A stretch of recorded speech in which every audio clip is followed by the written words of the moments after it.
Dapat tulong at ibalik sa taong bayan ang pera na kinurakot ng mga tiwaling opisyal ng DPWH o ng gobyerno at mga sakot na kontraktor o kumpanya. Almost 260 billion pesos.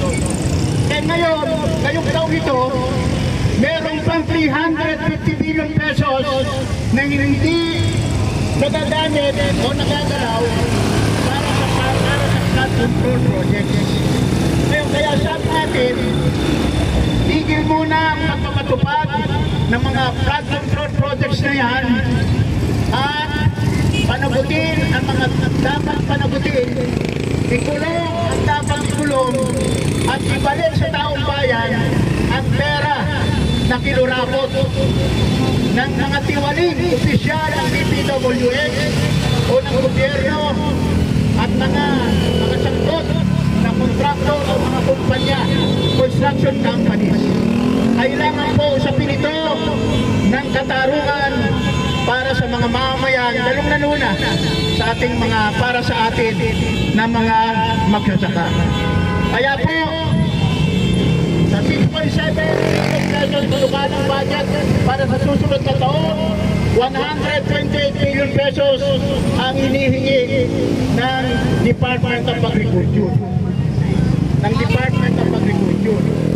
Bagaman yan ay napakaliit na porsyento kung ihahambing doon sa percentage share niya sa kabuang budget, hinihinging budget na nandun sa NEP o National Expenditure Program na 6.7 plus trillion pesos. Kaya nga, mga kasama,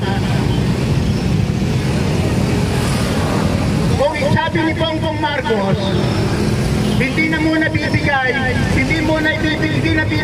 250.8 billion pesos ang DPWH para sa flood control project sa susunod na taon. Kaya bantayan natin, saan i-realign yung 250.8 o pwede sabihin natin almost 260 billion pesos.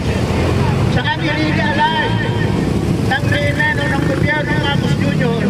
ang nasabing pondo. No? Kaya bantayan po natin. Ano ba magagawa ng 260 billion pesos kung sa magsasakayan? Alam niyo mga kasama, mga kapwa magsasaka, kung bibigyan ng production subsidy sa produksyon ang 4.8 million hektarya ng lupang tinataniman at pinag-aanihan ng palay ng 50,000 pesos, 52,000 pesos, yung 260 million, sobra-sobra pa. Kung yung 2.8 million natin mga magsasaka sa palayan na nagtatanim at nag-aani ng palay, 2.8 million, kung pagkakalooban ng 50,000 pesos na production subsidy, halos 150 billion pesos lang. May kung 250 o 260 billion yan, may matitira pang 100 billion pesos.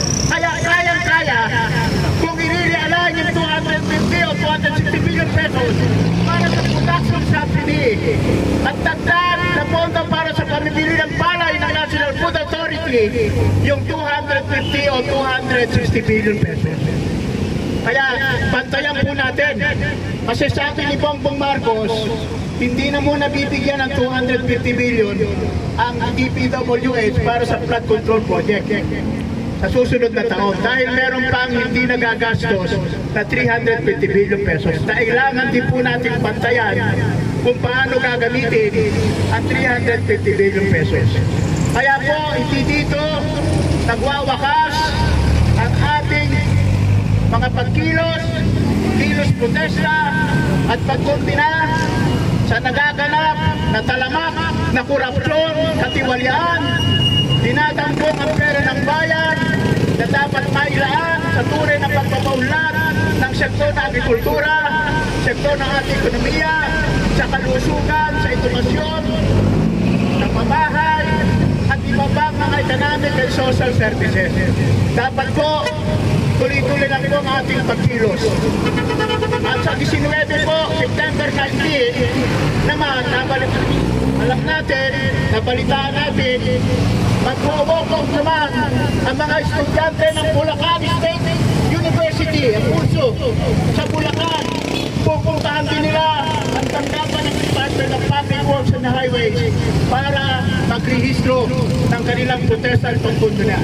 At sila din daw po ay sasama sa 21 ng buong kasalukuyan kung saan magkakaroon ng inaasahan natin mas malawak, mas malakas, mas malaki na pagkilos sa 21 ng buong kasalukuyan para iniiso natin ang ating mga lehitimo at makatarungang mga panawagan. Ano po? Siyempre, hindi natin binibitiwan pagkos iniiso natin hanggat walang tunay na reforma sa lupa at pambansang industrialisasyon sa ating bansa. At hanggat nananatili ang monopolo sa lupa ng ilan. At alam ninyo, sinabatas na pinirmahan ng itong Marcos at pagbibigay ng 10 na taon na ang mga dayuhan ay maaaring mangupahan ng lupa sa ating bansa. Itayo naman ang Plant Roads. Kaninong mga sakahan ang paglilingkuran niya?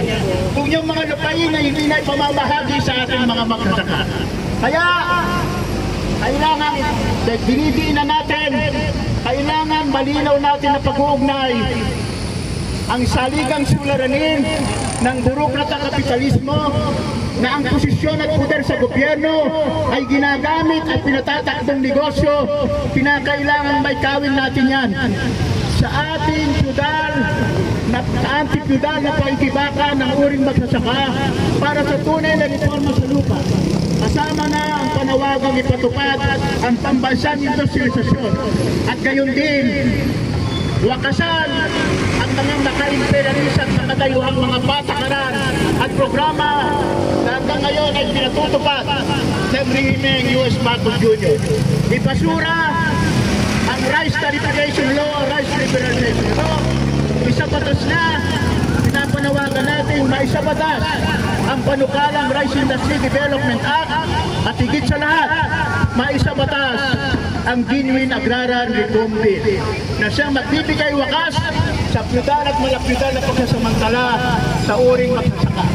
At ang ating lakas, organisadong lakas at sigaw ng protesta at pagkuntina, ikawin natin ito sa sigaw at protesta ng mga mamamayan laban sa mga pangungurakot at limas at pagdampong ng pera ng bayan. Gayon din ang panawagan natin. Ikawin natin ito at paglilingkurin sa panawagan ng sambayan ng Pilipino.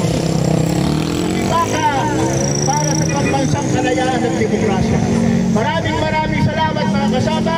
Mabuhay ang uring magsasaka! Mabuhay!